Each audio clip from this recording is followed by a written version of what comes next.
Yo, so I saw this video on Facebook. So a live feed on Facebook. Apparently what had happened was this guy had broke into this black man's home. First of all, kudos to the brother for knocking the dude out and holding him down till the cops got there. Honestly, had that been me in that situation, I don't even want to know, man, how I would have responded, man. That's my daughter, that's my wife, that's my kids, that's my sister, or somebody that this dude busting up in there attacking. That's how people end up dead. Some man try to bust up in my home trying to pull some little stunt like they're trying to grab one of my daughters or one of my siblings or something like that. Man, he gonna catch every single thing that's not attached in my house, bruh. And then he gonna catch these elbows and this hand, and he might also catch a broken neck too. But here's a couple of things that piss me off about the video. First of all, the dude, he's sitting there in custody of the brother that knocked him out. I mean, he had the right to knock him out and to be sitting there holding him down. Because, I mean, dude, you walked your butt up into his house trying to take his daughter. He has a right to defend himself. And you sitting there with your little smart aleck, disrespectful mouth, cussing and mad and upset that this dude got you apprehended. And you the one that went in there starting trouble.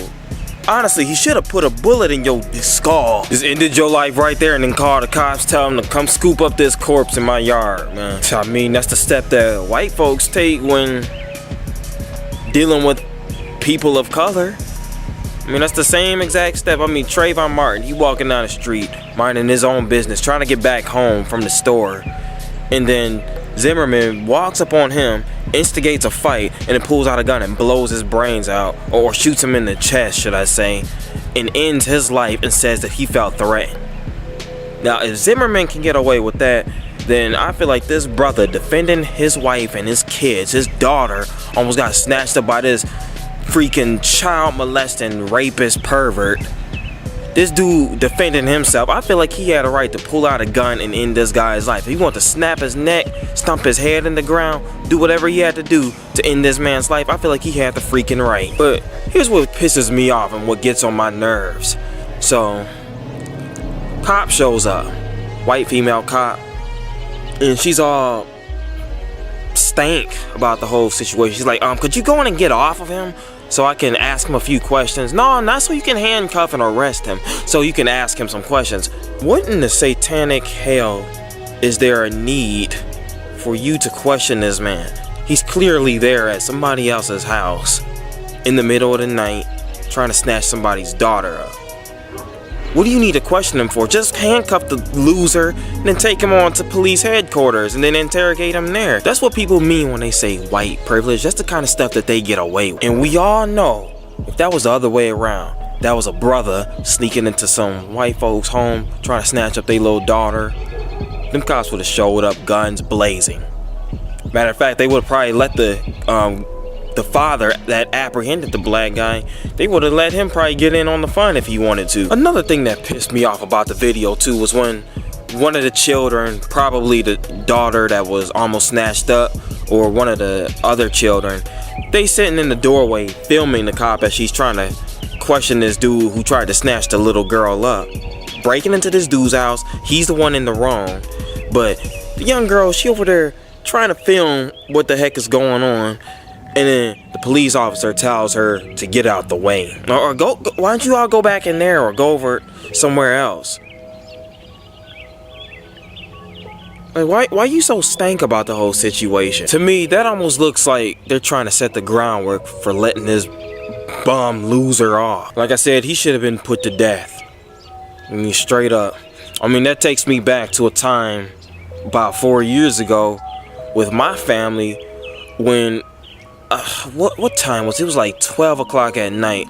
I'm sitting there in my room, about to go to bed, and then I hear my dad yell, "Call the police!" Like, real loud. And I'm like, what the heck is going on? And so I get my machete off the wall. Like, I don't know what's going on, so I'm just going down there prepared for anything, right? And then I get down there, and some dude standing in the yard. Now, we didn't know all the details at the time. All we knew was this dude was just in the yard, and one of the kids heard him I mean, one of the kids looked out the window and saw him just out there in the yard. That's what we knew at the time, right? And so my dad held him out there. He was a drunk Caucasian male, and he just standing out there trying to reason that, oh, I'm a good person, and all that bull crap, right? And my dad like, nah, man, you was in my yard in the middle of the night trespassing, dog. And then the cops showed up. Cops apprehended him, took him off and everything. And then we get in the house. We find out that this dude was standing right there in the window watching my little sisters in they sleep. All I can say, man, is maybe it was for the better that me and my father didn't know that that's what was going on, that he was standing there watching my sisters as they slept. Cause things probably would have went a whole lot different. And seeing this old story, it brought back old memories of how I felt when I went back in the house that day and I saw my little sisters crying, wondering about their safety, wanting to sleep in another room or something because they weren't sure about whether or not they were gonna be safe sleeping in that room. How enraged I was, feeling like, dang, this guy could have just snuck up in there. I was all the way upstairs in my room. He could have just snuck away, could have just broke open the window, snatched one of them out of there, and then been on his merry way. And we wouldn't have known anything about it. And here's the other thing too that brings back concerning that story. That same guy, he had been sitting across the street the whole day before because my siblings, they were outside playing out. They were playing outside that same day. And so he had been sitting out there across the street from us, just watching them play the whole day, all by himself. He was just sitting over there all by himself. And so it was like, to think that this was basically premeditated. He intended to walk his stinking butt over here and take somebody, or to do something. I don't know what he intended to do. All I know is it wasn't good. And if we were white and he was black and he had done that and we would have took his life, it would have been completely, alright, it would have been completely legal. We would not have been prosecuted for it. But I do notice this, even with us, because we didn't have no trespassing signs on our land, the cops were telling us that we probably couldn't have done anything to him because we should have had no trespassing signs. So they were already trying to make excuses for the loser right there. That's the kind of country we live in, y'all. Bottom line, brother man, you did a good job, bro. I understand why you didn't go further, because even in the video you were talking about how you were live streaming that on Facebook, so that would be physical proof of what was going on down there in case the police should show up there and try to spin the story around into some other BS bogus way and make it seem like he was trying to attack the cops or like he was doing something wrong when all he was really doing was protecting his family. You did the right thing, man. You know, I think you thought with a leveled head, and I think you did a lot better than most folks would have done.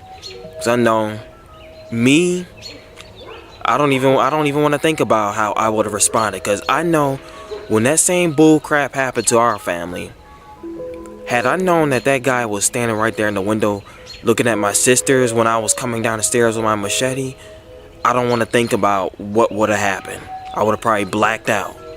My dad would have probably blacked out. And if that would have happened, we would have been within our perfect legal rights. This is Elijah Yarike.